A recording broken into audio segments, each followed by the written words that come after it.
You know what? Let me tell you about one of the most bizarre moments in American presidential history. And I'm not talking about some grand political scandal or dramatic foreign policy crisis. No, I'm talking about the day a sitting president of the United States was attacked by a rabbit. Yes, you heard that right. A rabbit. Not a bear, not a wolf, not even an aggressive goose. A rabbit. The year was 1979. The president was Jimmy Carter. And what happened on a quiet fishing pond in Georgia would become one of those stories that makes you question everything you thought you knew about the dignity of the highest office in the land. But here's the thing about Jimmy Carter and the rabbit incident. It's not just a funny story about a president having a bad day. It's actually a perfect snapshot of Carter's entire presidency.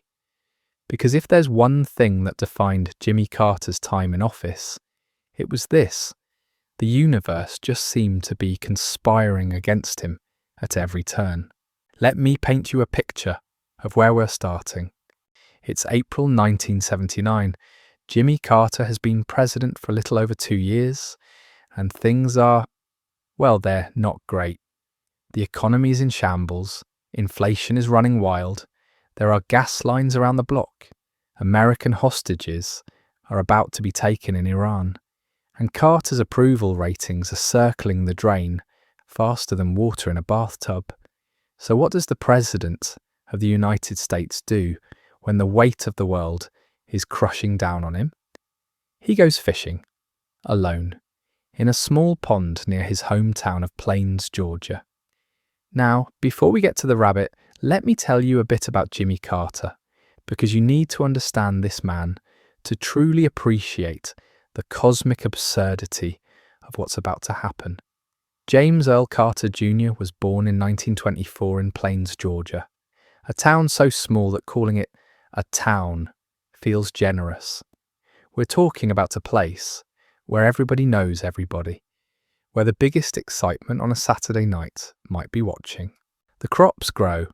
Carter grew up in a house without electricity or indoor plumbing, which sounds quaint now, but was pretty standard for rural Georgia at the time.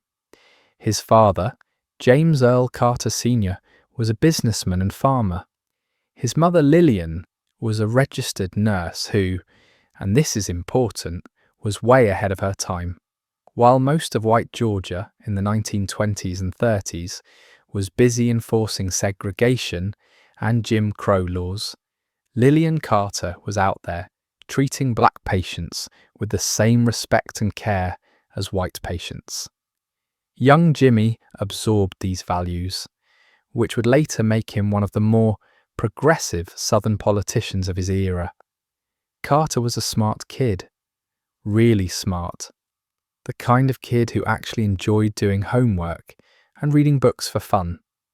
He was also deeply religious, attending the local Baptist church regularly, which in rural Georgia wasn't exactly unusual, but Carter took it seriously in a way that would shape his entire life and political career. After high school, Carter did something that almost nobody from Plains, Georgia did. He got out. He attended Georgia Southwestern College, then the Georgia Institute of Technology, and finally received an appointment to the United States Naval Academy in Annapolis, Maryland. This was a huge deal. We're talking about a peanut farmer's son from a tiny Georgia town getting into one of the most prestigious military academies in the country. At Annapolis, Carter thrived. He graduated in 1946, ranking 60th in a class of 820, and married Rosalind Smith, his sister's friend from Plains. Rosalind, by the way, would become one of the most influential first ladies in American history. But we'll get to that. Carter joined the Navy's submarine service and eventually worked under Admiral Hyman Rickover, the father of the nuclear navy. Rickover was a demanding, brilliant, and often terrifying boss, and Carter later said that Rickover had more influence on his life than anyone except his own parents. Under Rickover, Carter helped develop the Navy's nuclear submarine program, working on some of the most advanced military technology of the era. But then, in 1953, Carter's father died of pancreatic cancer, and Jimmy made a decision that shocked everyone who knew him. He resigned from the Navy and moved back to Plains to take over the family peanut business. Rosalind was furious. They had built a life in the Navy. They were living in different places, meeting different people, being part of something bigger than a tiny Georgia town. And now Jimmy wanted to move back to Plains, to farm peanuts, but Carter was insistent. He felt a duty to his family, to his hometown, to the land his father had worked. So back to Plains they went. And here's where Carter's story takes a political turn, because Carter wasn't content to just be a peanut farmer. He got involved in local affairs, joined the school board, became active in the community. In 1962, he ran for the Georgia State Senate and won. In 1970, after losing a bidder for governor in 1966, he ran again and won the governorship of Georgia. As governor, Carter was something of a surprise. This was Georgia in the early 1970s, remember? George Wallace territory, segregation territory. But Carter gave an inaugural address that shocked the Old South establishment by declaring, "The time for racial discrimination is over." He hung a portrait of Martin Luther King Jr. in the state's capital. He increased the number of black state employees by 25%. He was, in many ways, a new kind of Southern politician. In 1974, Carter did something even more audacious. He started quietly exploring a run for president. This seemed absolutely insane.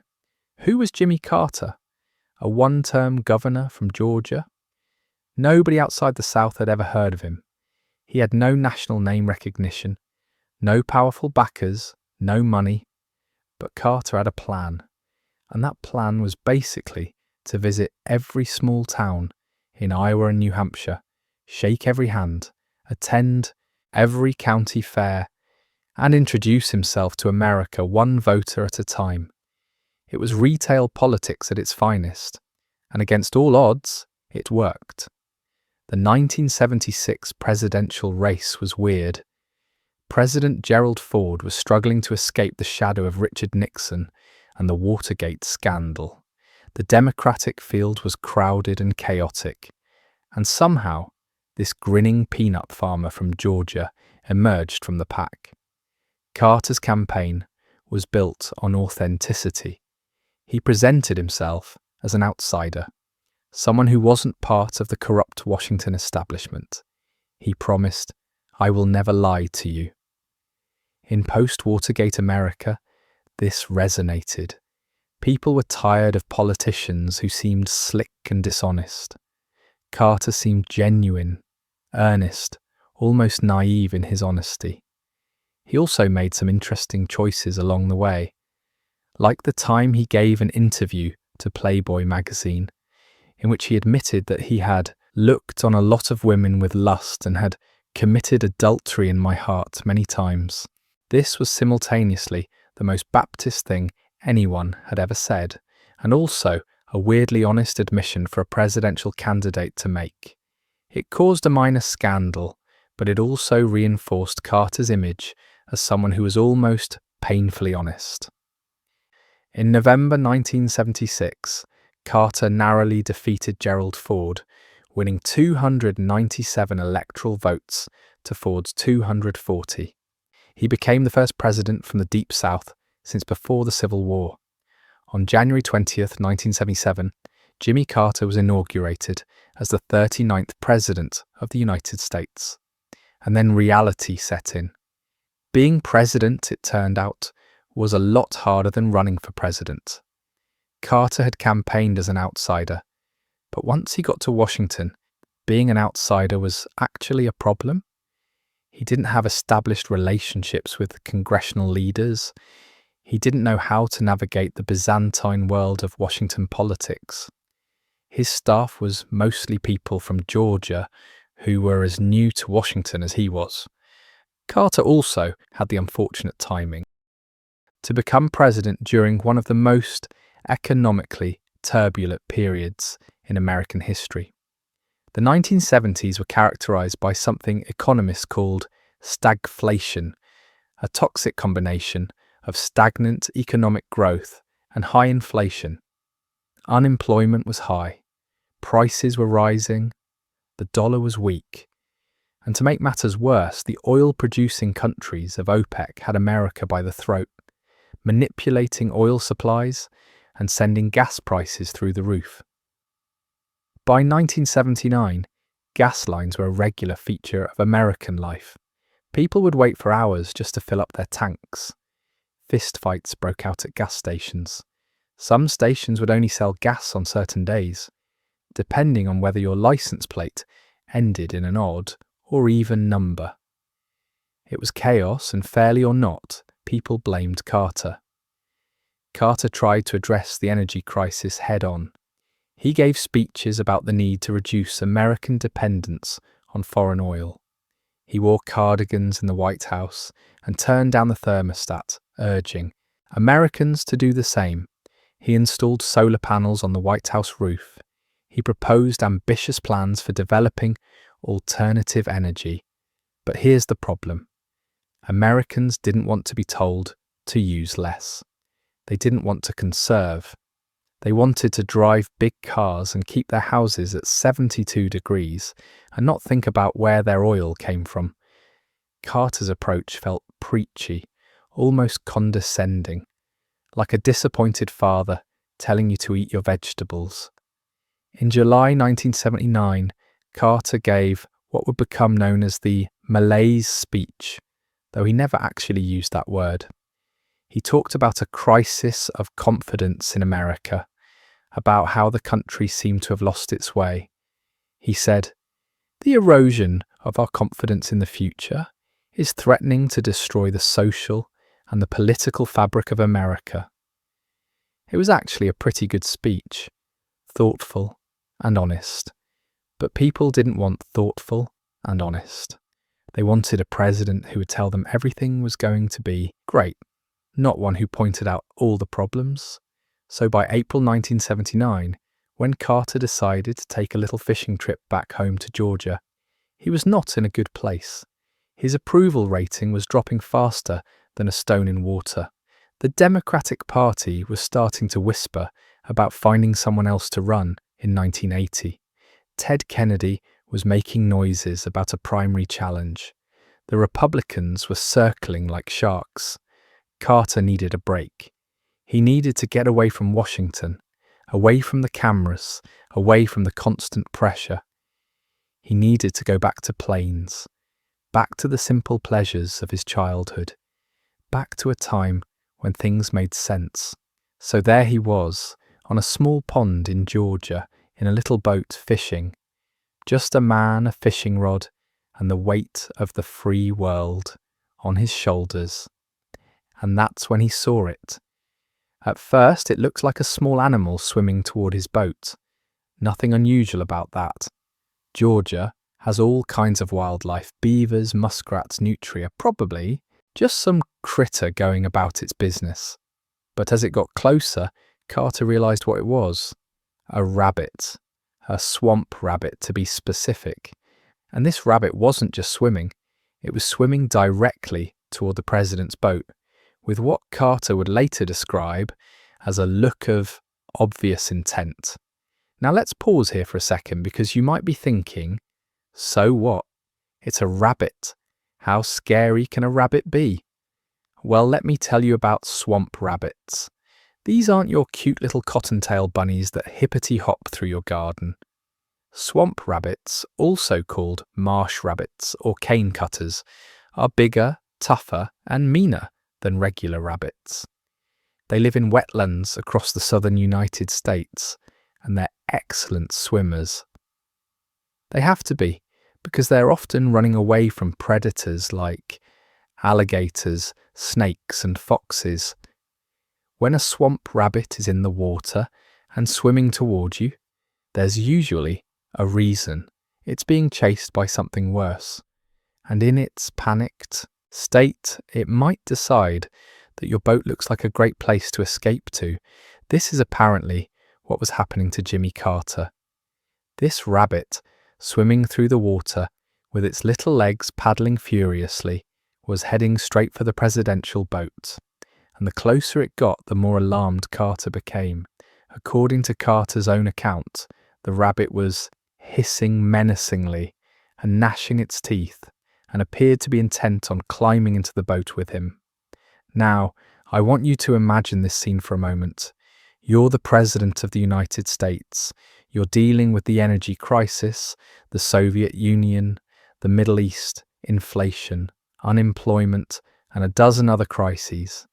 You've come to this quiet pond to have a moment of peace, to do some fishing, to clear your head, and suddenly you're being attacked by an angry rabbit.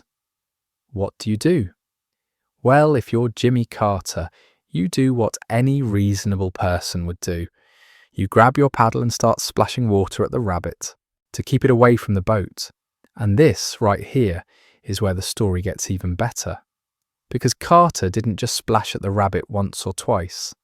According to witnesses who talked to the press later, he was really going at it, splashing and swatting, trying to ward off this aquatic bunny like he was fighting off a shark. Eventually, the rabbit gave up and swam away to the shore, probably wondering why humans were so damn inhospitable. Carter was left alone in his boat, paddle in hand, dignity slightly dented, having just fought off what might be the least threatening animal attack in presidential history. But here's the thing. If this had just been a weird moment that stayed between Carter and the rabbit, it would have been fine. A funny story to tell at dinner parties. Remember that time I got attacked by a bunny? But Carter made a crucial mistake. He told people about it. When he got back to Washington, he mentioned the incident to his staff. And because this was the White House, there was, of course, a photographer on the scene who had captured the moment on film. The photo showed Carter in his boat, paddle raised, splashing at something in the water. You couldn't really see the rabbit clearly in the photo, but you could see the President of the United States in full defensive mode against an unseen aquatic foe. The story might have stayed internal if it hadn't been for Press Secretary Jody Powell. A few months later, in August 1979, Powell mentioned the rabbit incident to a reporter from the Associated Press, probably thinking it was a harmless, humanizing anecdote about the president having a funny moment during a fishing trip.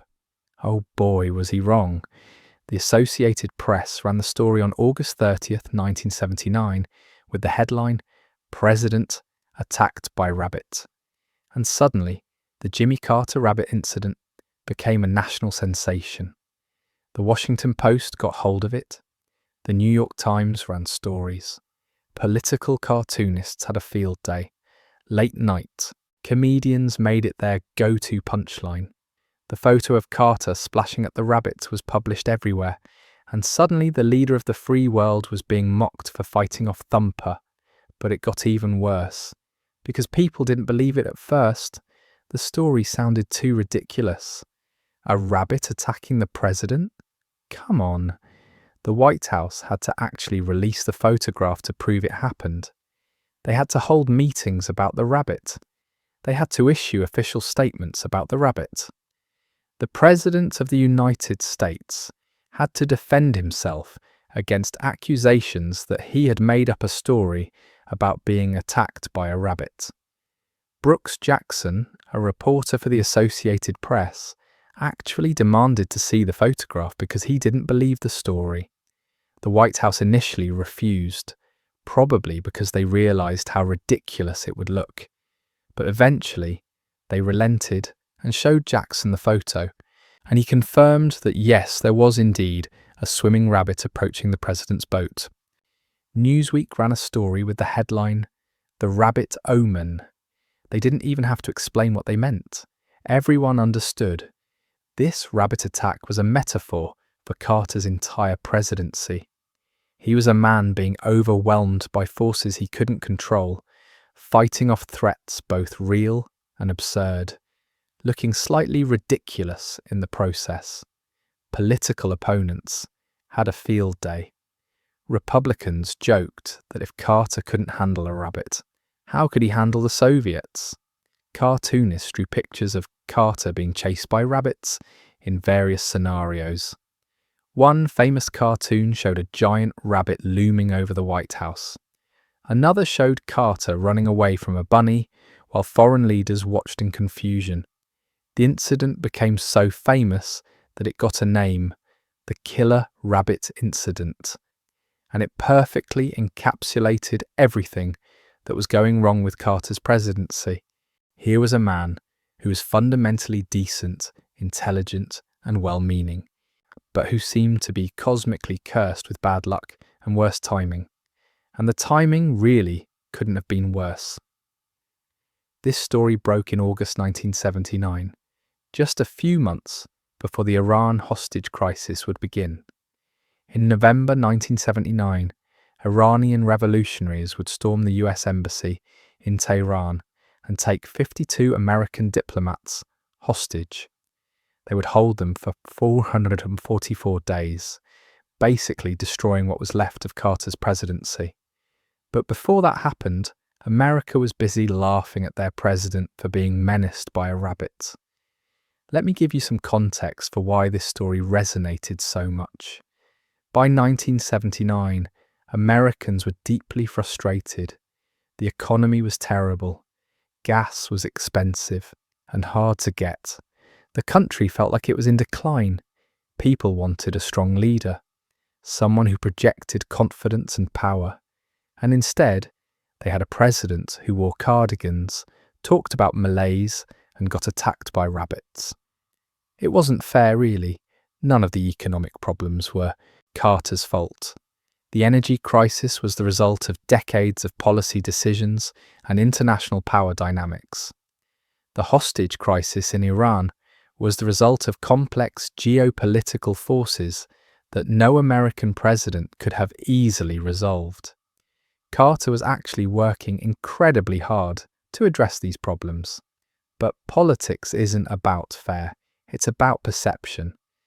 And the perception was that Carter was weak, ineffective, unlucky. The rabbit story, as silly as it was, reinforced that perception. It gave people a simple narrative. Here's a president who can't even handle a bunny. How's he going to handle real threats? The rabbit incident also highlighted something else about Carter's presidency: his almost pathological honesty and transparency. Most politicians, if they had been attacked by a rabbit, would have kept it quiet. They would have recognised that the story made them look ridiculous. They would have told their staff to never speak of it again. But Carter was so committed to transparency, so determined to be an open and honest president, that he didn't think to hide it. He told people because it was a thing that happened. He released the photo because people asked to see it. He couldn't conceive of the idea that sometimes for political survival, you need to be less honest about the embarrassing stuff. This was Carter in a nutshell. He was perhaps the most genuinely honest president of the modern era. He didn't play political games. He didn't triangulate or spin. He just tried to do what he thought was right and tell people the truth about it. And it absolutely killed him politically. Compare Carter to his successor, Ronald Reagan. Reagan was a master of political theatre. He knew how to project strength even when things weren't going great. He knew how to tell stories that made people feel good about themselves and their country. When things went wrong, Reagan had a way of shrugging it off, flashing that famous smile and moving on. Can you imagine if Reagan had been attacked by a rabbit? First of all, he probably would have laughed it off immediately. "Well, that's one tough bunny," he might have said with a chuckle. And then his people would have made sure the story never saw the light of day. And if it did somehow leak out, Reagan would have turned it into a joke, told it at a dinner, made it into a funny anecdote that made him seem more human rather than less competent. But Carter couldn't do that. He wasn't built that way. He was earnest and serious and deeply committed to honesty, even when honesty made him look bad. Let me tell you some more about Carter's presidency to give you the full picture of why the rabbit incident mattered so much in the broader context. Carter actually accomplished quite a bit as president, things that don't get remembered because of how his presidency ended. He brokered the Camp David Accords, bringing together Egyptian President Anwar Sadat and Israeli Prime Minister Menachem begin to sign a peace treaty that ended 30 years of war between Egypt and Israel.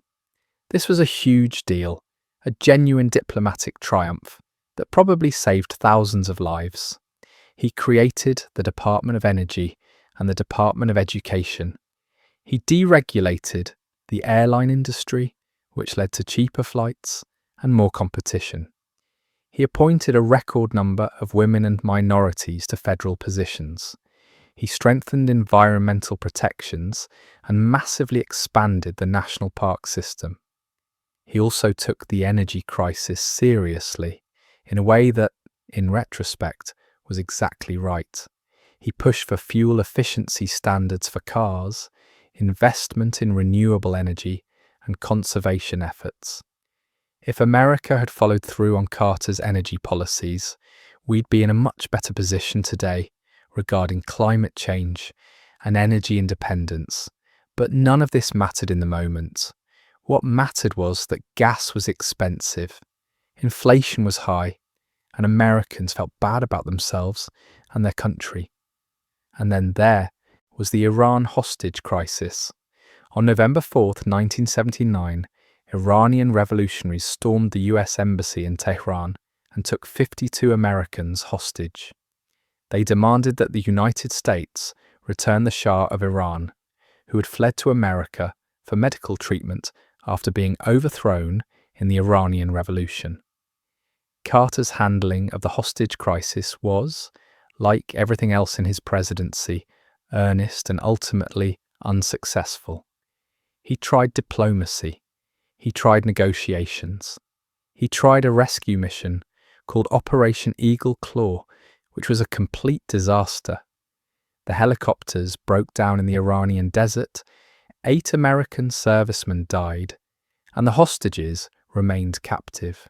Every night, the news broadcasts would end with day 234 of the hostage crisis, or whatever day it was. The crisis became a constant reminder of American impotence and Carter's inability to resolve it.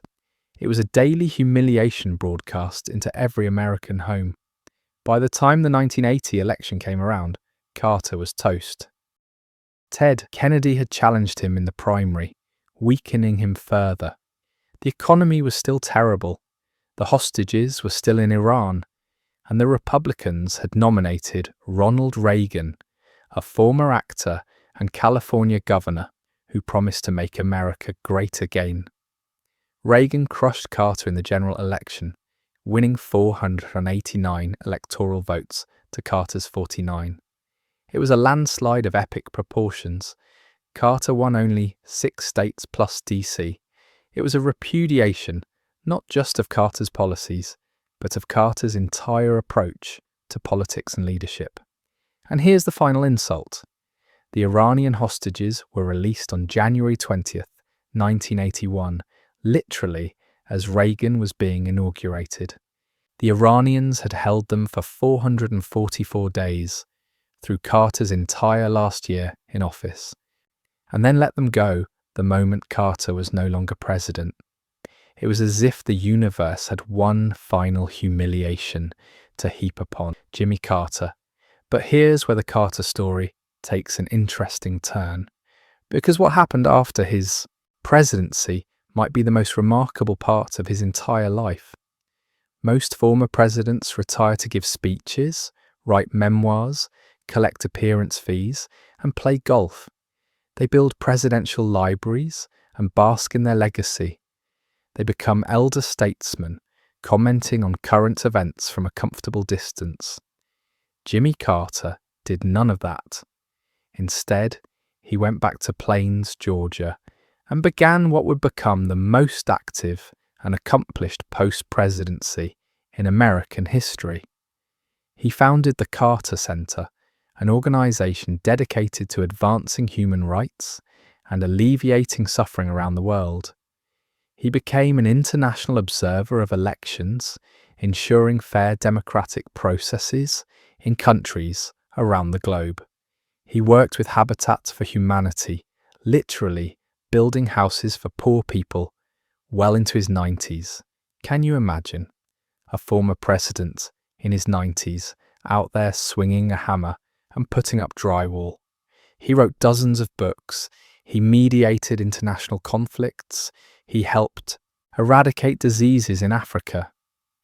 He advocated for peace in the Middle East. He became one of the world's most respected voices on human rights and democracy.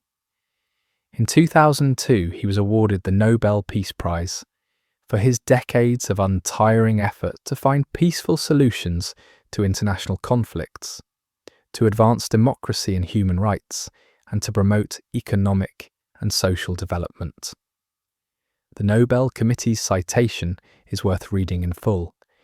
In a situation currently marked by threats of the use of power, Carter has stood by the principles that conflicts must, as far as possible, be resolved through mediation and international cooperation based on international law, respect for human rights, and economic development. In other words, Jimmy Carter became in retirement everything he had tried to be as president: a moral leader, a peacemaker, a force for good in the world. He just did it without the constraints and pressures of the presidency. And here's the weird thing. As time went on, people started to re-evaluate Carter's presidency. Historians began to recognize that many of his failures were the result of circumstances beyond his control. His honesty and moral clarity started to look like virtues rather than weaknesses. His focus on human rights and energy independence seemed prescient. Carter has now lived longer than any president in American history. He's outlived most of his critics and detractors. He's seen his reputation transform from failed president to great humanitarian to underrated president whose time may have been ahead of his time. But the rabbit story persists. It's still one of the most famous anecdotes about Carter's presidency. It's still used as a punchline, a symbol of his bad luck and seeming incompetence. Except, when you think about it, the story isn't really about incompetence at all. Carter did exactly what any reasonable person would do when a potentially rabid animal swims toward their boat. He defended himself. He kept the animal away. He didn't panic. He didn't capsize the boat. He handled the situation and moved on. The problem wasn't what Carter did. The problem was that he admitted it happened at all. The problem was that in 1979, America didn't want a president who could be threatened by a rabbit, even if that's a perfectly normal thing that could happen to anyone. They wanted a president who seemed invincible, who radiated strength, who made them feel safe and powerful, and Carter, for all his virtues, couldn't do that. There's something almost tragic about Jimmy Carter's presidency. Here was a genuinely good man, smart and hard-working, and dedicated to doing the right thing. He tried to tell Americans the truth about their energy problems. He tried to govern with integrity and transparency.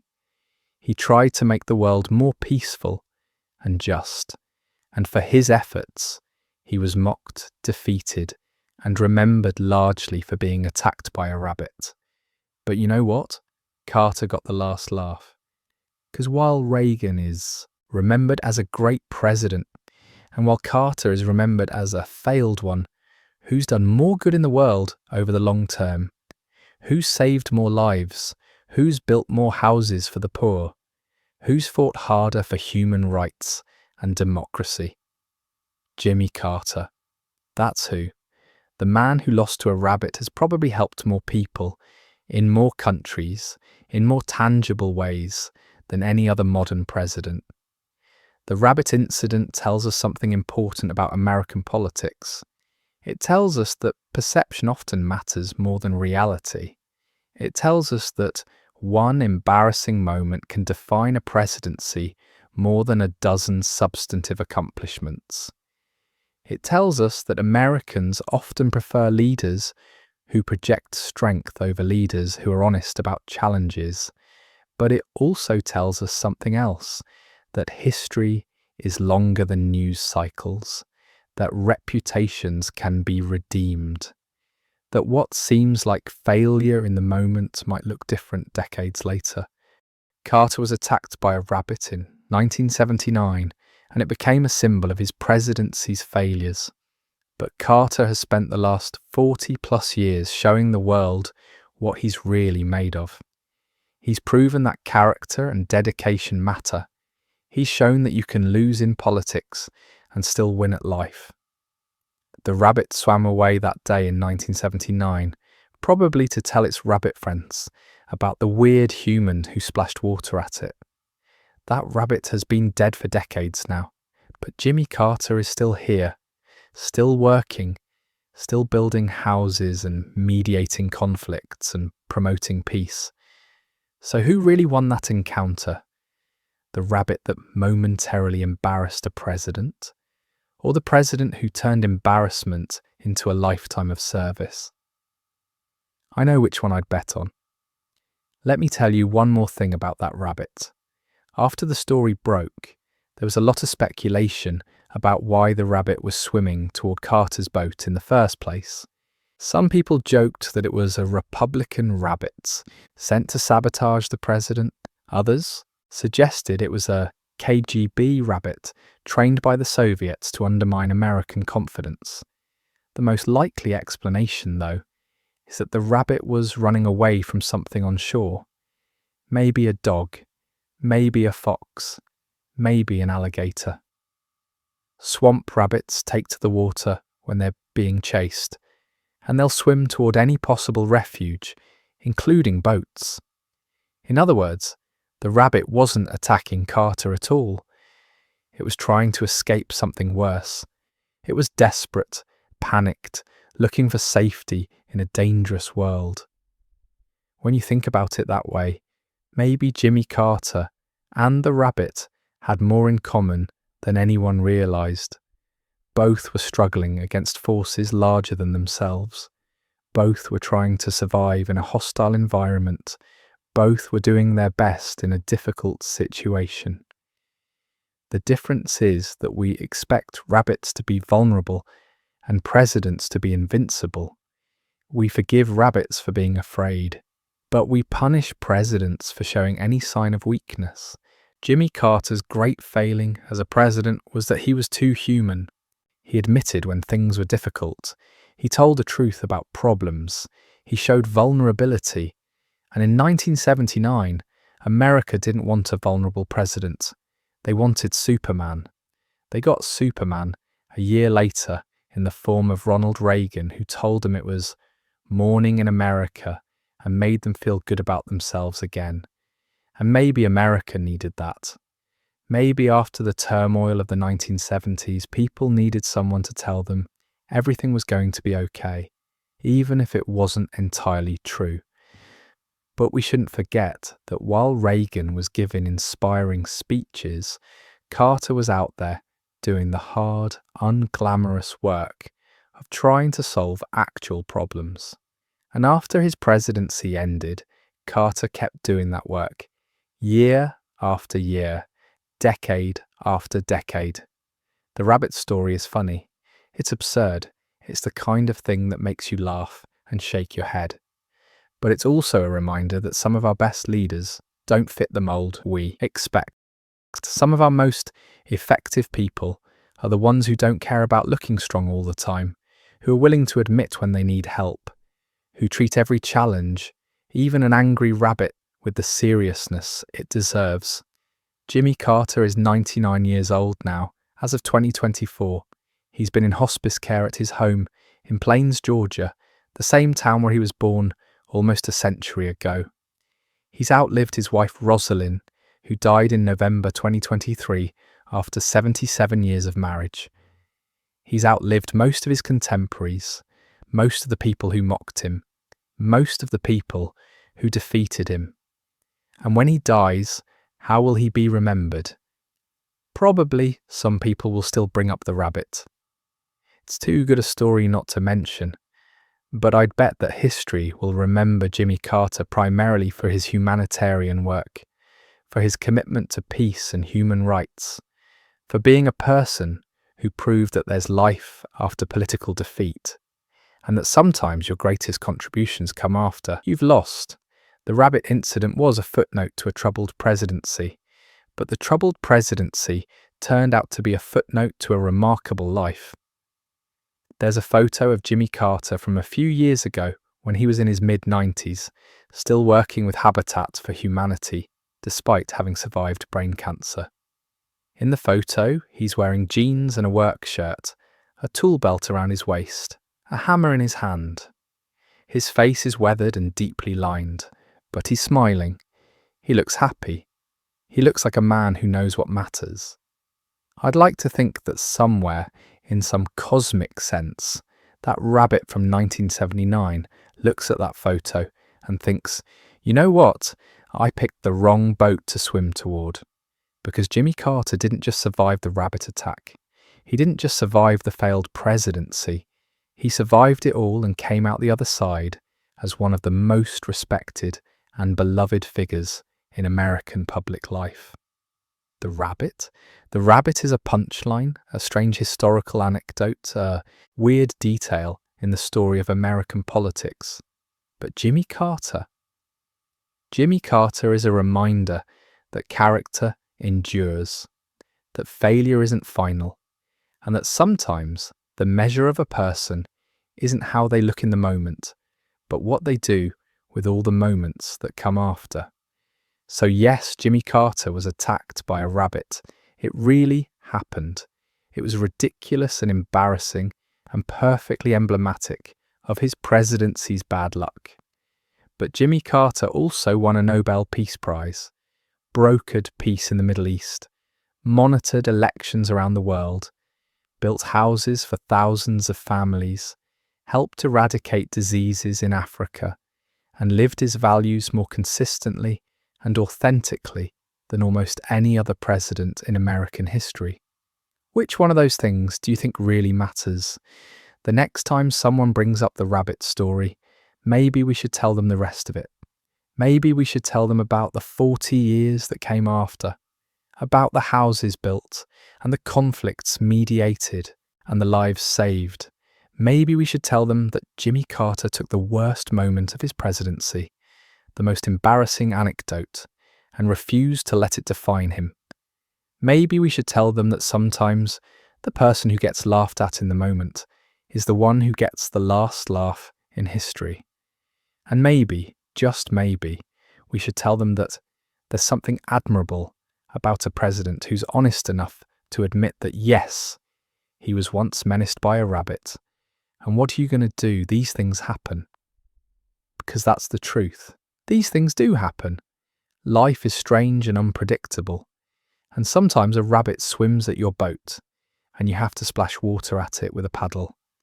You can pretend it didn't happen, or you can acknowledge it, learn from it, and move on to build one of the most meaningful post-presidential lives in American history. Jimmy Carter chose the latter, and for that choice, for that honesty, for that integrity, for that refusal to be defined by his worst moments, he deserves to be remembered as more than just the president who fought off a bunny. He deserves to be remembered as the president who showed us that true strength isn't about never being challenged by a rabbit. It's about what you do with the rest of your life after the rabbit swims away. And on that note, as you drift off to sleep, remember this. Somewhere in Georgia, in a small town called Plains, there's a 99-year-old man who once fought off a rabbit, led the free world, and then spent the rest of his life trying to make it a better place. The rabbit may have gotten the headlines, but Jimmy Carter got the last word. And that word, I think, is perseverance. Good night.